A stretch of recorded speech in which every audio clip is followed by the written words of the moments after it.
Evangelho, quarta-feira da quinta semana do tempo pascal. O Senhor esteja convosco, Ele está no meio de nós. Proclamação do Evangelho de Jesus Cristo segundo São João. Glória a vós, Senhor. Naquele tempo, Jesus disse a seus discípulos: Eu sou a videira e meu Pai é o agricultor. Todo ramo que em mim não dá fruto, Ele o corta, e todo ramo que dá fruto, Ele o limpa, para que dê mais fruto ainda. Vós já estáis limpos, por causa da palavra que eu vos falei. Permanecei em mim, e eu permanecerei em vós.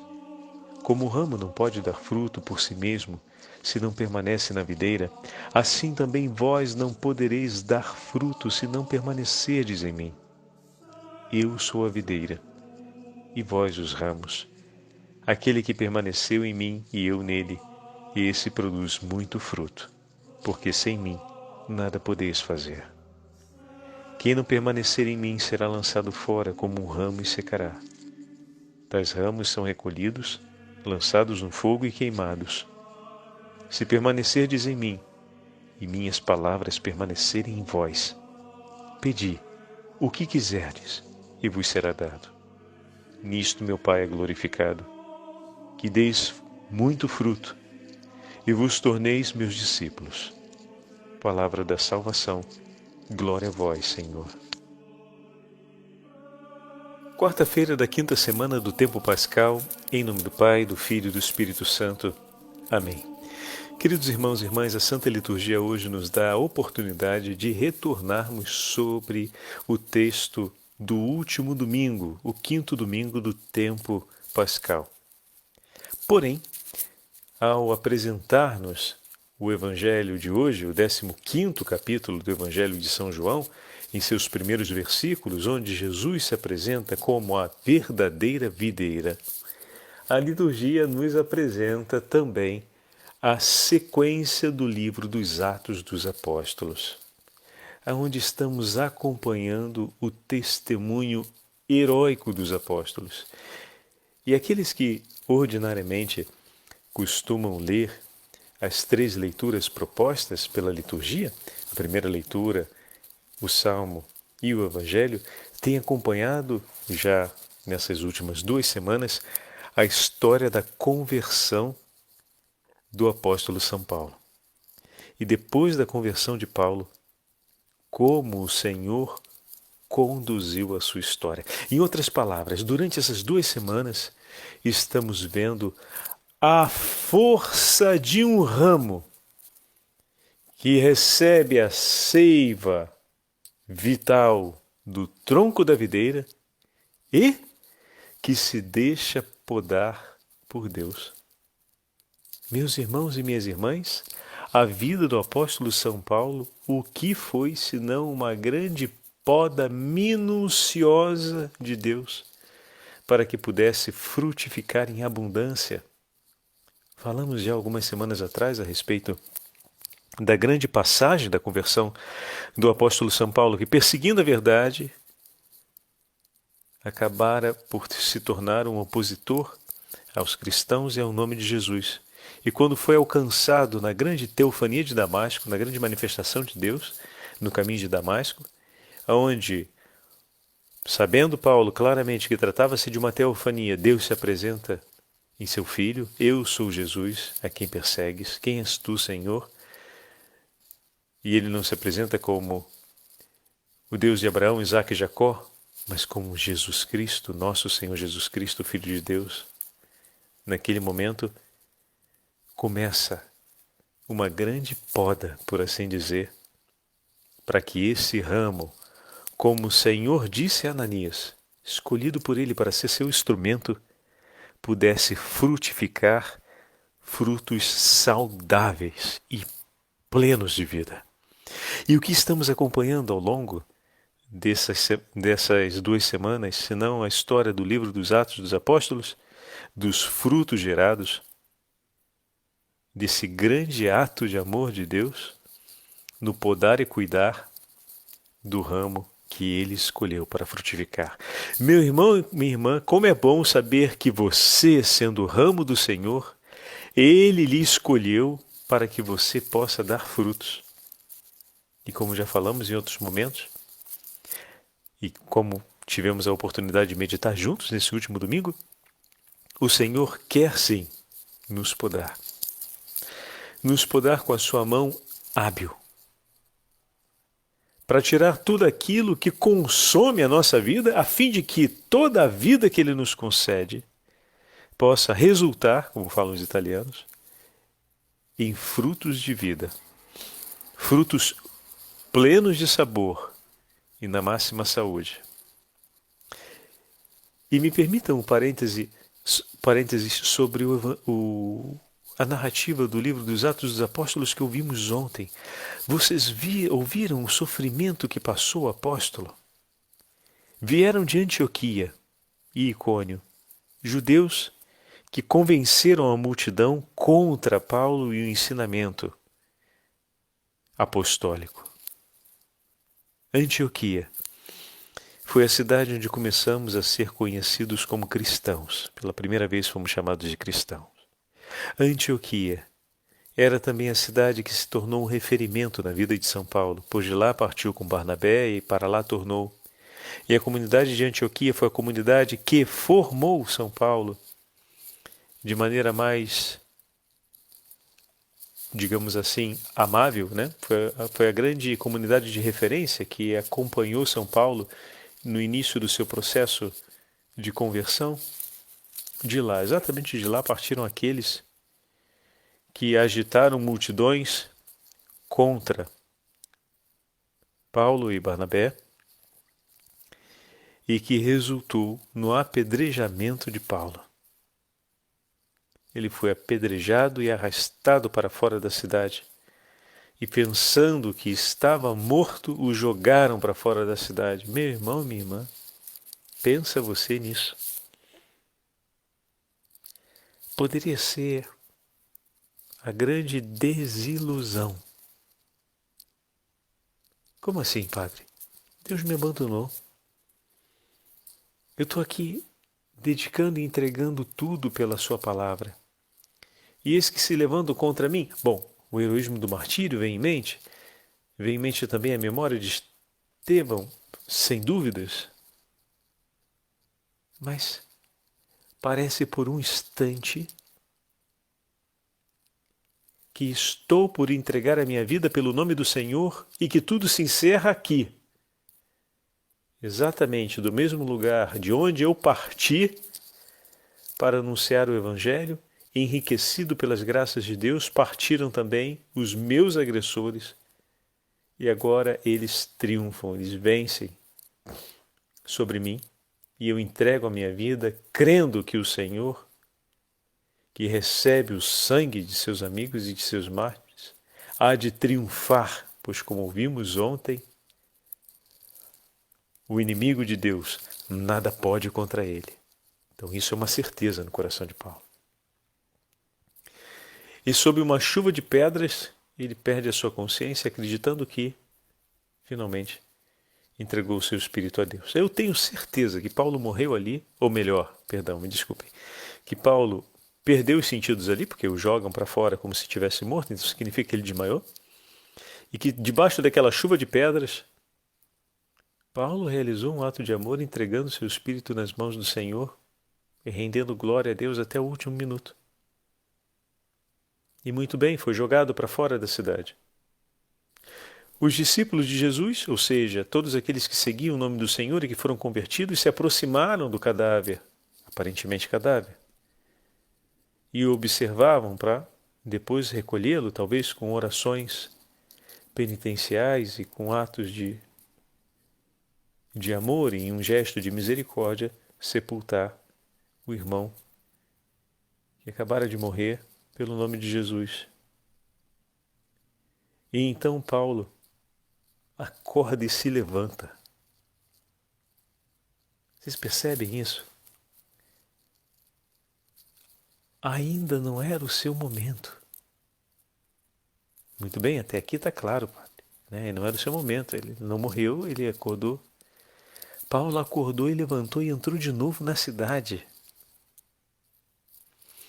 Coberto de dores, coberto de chagas, talvez sem distinguir o que era mão e pé, porque estava tudo doendo, meu irmão, porque ser apedrejado não é pouca coisa. Ele se levanta e segue o seu caminho. O coração de prontidão do apóstolo para servir a Deus. Senhor, eu te entreguei o meu espírito, acreditando que seria a minha hora. O Senhor não me chamou para junto de si porque ainda não chegou a minha hora. Pois bem, eu então tomo, assumo, abraço com amor tudo aquilo que tenho agora e continuo te seguindo. O ficar de pé não é só o extraordinário de um homem ferido às proporções que estava São Paulo, fica de pé, né? O extraordinário é tomar tudo isso como oferta de amor a Deus. Ele não disse, peraí gente, deixa eu descansar um pouco. Alguém traz um copo d'água, está doendo demais, tem gelo por aí? Não, nada disso. Ele levanta e toda aquela dor, todo aquele sofrimento, todo aquele mal-estar, Paulo toma para si e oferece ao Senhor. O que significa oferecer ao Senhor, Padre? Vive por amor a Ele. Deus permitiu que todas essas dores físicas e todo esse sofrimento, não apenas moral, mas esse sofrimento se abatesse sobre mim, o sofrimento físico, o sofrimento interior, lembra-se?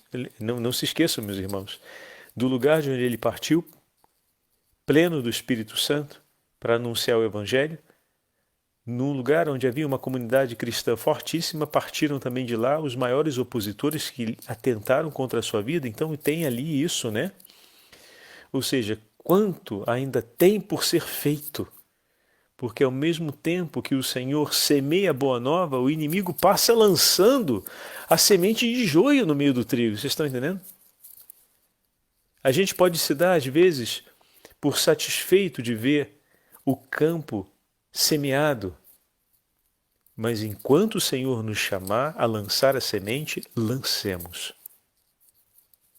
Não dorme nem cochila o guarda de Israel, nem o inimigo de Deus. Toma repouso, combate contra o Senhor, e todos aqueles que amam o Senhor de prontidão o seguem. Como eu vivo a minha prontidão de amor ao Senhor, recebendo cada uma das coisas que no dia acontece, oferecendo por amor a Ele. Ou seja, não permitindo que tudo aquilo que aconteça seja motivo suficiente para deixar de seguir o meu Senhor. Seja motivo suficiente para deixar de me levantar por amor ao meu Senhor. Seja motivo suficiente para eu deixar de anunciar o nome do Senhor. Paulo toma sobre si todas aquelas dores que já estavam sobre o seu corpo, mas que poderiam ser para ele motivo para pedirem uma pausa, para pedir uma trégua, para pedir uma ajuda. E, meus irmãos, não seria injusto pedi-los a ajuda, a pausa, a assistência, o cuidado médico até, né? Afinal, estava muito ferido. Mas ele preferiu escolher outra coisa, que corra a palavra de Deus, que o nome do Senhor seja anunciado. Eu tomo sobre mim essas dores e escolho seguir o caminho do Senhor. Mas espera aí, você deveria escolher dar um pouco mais de atenção para si. A minha causa está nas mãos do justo juiz. Eu sigo a sua palavra, eu fico com o que ele me pediu. Mas e tudo isso, e você, e quem vai pensar você? O meu Senhor me pensa, ele teve a chance de me chamar. Agora, eu entreguei o meu espírito para ele, mas ele não me chamou. E se ele não me chamou, eu continuo. Não é sem razão que Paulo depois vai dizer que para mim morrer seria um grande lucro, mas viver é Cristo. E se estou vivo, vivo por ti, Senhor. Oh, meu irmão, oh, minha irmã, peça a Deus a graça de chegar a esse ponto de compreensão sobre a sua vida, sobre a sua missão, sobre a sua vocação. Eu peço todo dia isso ao Senhor. Que o meu viver seja Ti, Senhor. Seja Cristo, seja o Teu nome. Que a minha vida possa ser para glorificar o Teu santo nome, é o que eu te peço. Como é significativo olharmos ou melhor dizendo, hoje a Santa Liturgia nos dá o Evangelho que ouvimos no domingo e nos propõe olhá-lo à luz dessa sequência dos Atos dos Apóstolos. No dia de hoje, o texto do livro dos Atos dos Apóstolos fala a respeito de mais uma hostilidade, mais uma confusão na fé que acontece para tentar gerar a dispersão dos discípulos de Jesus. Entretanto, os apóstolos ali imediatamente reagem e confirmam o ensinamento do Senhor, separando definitivamente a comunidade cristã da comunidade judaica. Belíssimo. Chega um momento em que não dá para haver ambiguidade e que essa palavra seja forte no nosso coração sobre a nossa vida cristã. Tem momentos em que a gente precisa definir de maneira clara e explícita: é o Senhor que eu sigo e não quero um outro. Me serve apenas o que o meu Senhor me diz e nada mais. E abraçando a fé da Igreja, não abraça nenhuma outra coisa paralela que possa parecer acrescentar mais. Me basta Cristo, me basta a fé da Igreja e eu sigo. E vamos adiante. Ontem, depois de todo o sofrimento, no livro dos Atos dos Apóstolos, passado por São Paulo, ainda ferido, pois não tinha sido fácil aquele primeiro apedrejamento de Paulo, ele volta a pregar o Evangelho na cidade. Recolhe muitos outros discípulos. Depois percorre Listra, Icônio e finalmente Antioquia, de onde partiram os seus agressores, de Icônio e de Antioquia, e anuncia o Evangelho ali. Mas é um desaforo de Paulo voltar lá, já que eles se levantaram de lá para poder fazer o mal contra ele? Não. Assim como os profetas voltaram para anunciar àqueles da casa de Israel que não queriam ouvir, aqueles, isso se liga aqui às duas leituras, a de ontem e a de hoje, que se levantaram para perturbar, nesse caso, em relação à leitura de ontem, para tentar silenciar a fé cristã, na leitura de hoje, para perturbar a vivência da fé cristã, do ensinamento de Cristo, tanto para um quanto para outro, o apóstolo se levanta em defesa da verdade. Aqueles se levantaram para matá-lo, para silenciar a voz do Evangelho, e eis que o testemunho da verdade acontece. Essa é uma voz que não pode ser calada, porque vem do próprio Deus. Fantástico. Mostrando as feridas do seu corpo e tudo o que passou, Paulo testemunha que a força de sua vida e a força da sua pregação vem do Senhor e não de um outro. E nós, meus irmãos, que trazemos também ao longo da nossa vida cristã inúmeras feridas para permanecermos na verdade de Cristo, temos conosco a certeza de que essas marcas são para testemunhar que a perseverança que praticamos é porque Cristo vive em nós. Não é mérito nosso, mas é obra e sinal da presença de Deus na nossa vida. É importante fazermos essa pergunta. Olhem como o beato Marmion, abade beneditino, nos fala a respeito. Beato Columba Marmion, vocês já ouviram várias vezes o padre citá-lo em seus textos e merece várias leituras. Essa é sobre a instrução às boas obras. O beato Columba Marmion escreve de maneira fantástica sobre a dignidade do sacerdócio. Atenção, caros padres que nos escutam, e seminaristas, os textos, trata-se de um neotomista, os textos do beato Marmion, Columba Marmion, sobre a Santa Eucaristia e sobre a identidade sacerdotal merecem ser lidos, por favor. Esse daí tem que fazer parte da nossa estante de leituras sobre a vida sacerdotal. Mas como um grande padre espiritual e um grande formador à vida cristã, um grande mestre do exercício espiritual, ele nos fala agora sobre essa beleza do Evangelho de hoje, sobre a videira e os ramos. E com muita clareza ele vai falar sobre a relação da vitalidade que há entre o ramo e a videira, que vem exatamente sobre esse aspecto que o padre acabou de comentar nessa primeira parte da meditação, fazendo a referência de que, se perseveramos, as feridas do corpo de São Paulo testemunhavam que era Cristo que vencia, né? Testemunhavam que Cristo estava vivo nele. Então ele se apresenta como testemunho de que Cristo vence, de que Cristo triunfa, de que Cristo é o princípio e, ao mesmo tempo, o sustento de sua perseverança. Vamos olhar como o Beato Marmion faz a meditação a respeito desse evangelho de hoje. Ele nos escreve assim: atenção. Qualquer que seja a etapa onde se encontra a alma, o seu trabalho nunca é senão um trabalho de colaboração. Olha que interessante. E a gente tem tocado bastante nisso, né? Deus deseja a salvação dos homens. Deus nos concedeu o seu Espírito. Deus nos reveste com os seus dons porque quer nos salvar. Então, todo o empenho que a alma realiza é sempre uma colaboração na obra redentora realizada por Cristo em nosso favor. Como é bom saber que Deus quer. Meu irmão, Deus quer. O que está faltando? Está faltando só você se empenhar. Se a gente fala em um português rápido e fácil, né?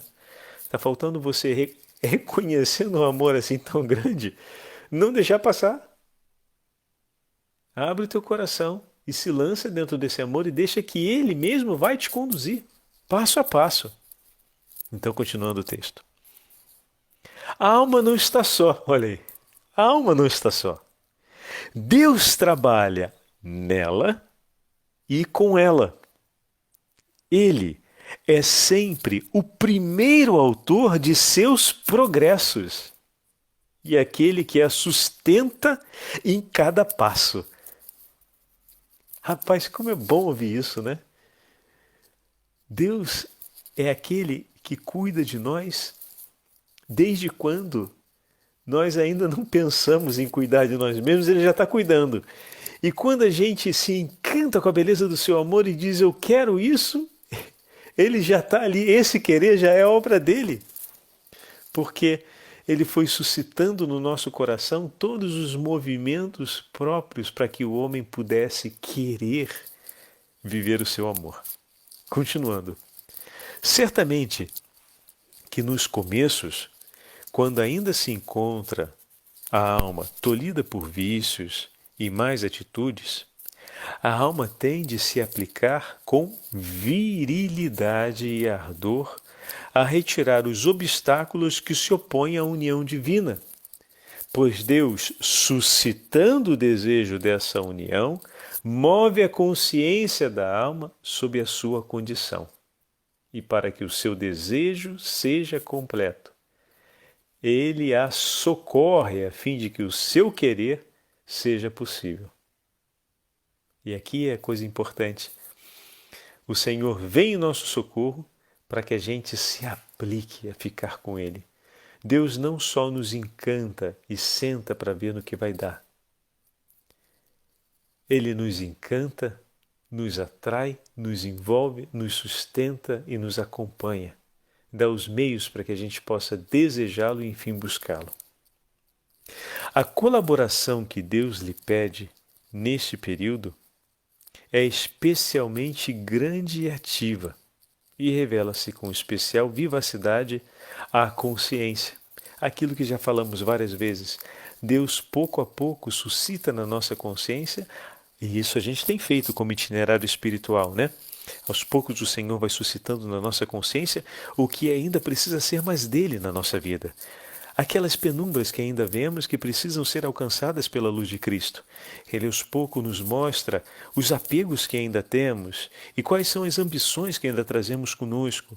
E vamos então lançando e entregando nas mãos dele cada uma dessas coisas, através de um ato de renúncia, mas não apenas um ato de renúncia, um ato de renovação, de fé e de amor. Porque renunciar significa abrir mão de algo. Mas pelo quê? Então, toda renúncia só se mantém no tempo por um ato de amor. Então eu preciso reafirmar o amor que sinto por algo para poder renunciar a algo. Durante esse período, Deus concede graças sensíveis que elevam e encorajam a alma. Mas a alma experimenta alternativas, vicissitudes interiores. Por isso, em muitos momentos ela cai e levanta-se, sofre e descansa também. Prova a desolação e encontra a consolação que vem de Deus. Retoma o fôlego e recomeça. E em todos esses momentos, Deus a acompanha, Deus a sustém, Deus a move. À medida que a alma avança e supera os obstáculos, a sua vida interior vai se tornando mais homogênea, mais regular, mais unida. E a ação de Deus faz-se sentir com mais intensidade, porque tem mais liberdade para se exercer. Encontra menos resistência e mais disponibilidade para Deus. É verdade, não é? É assim que acontece.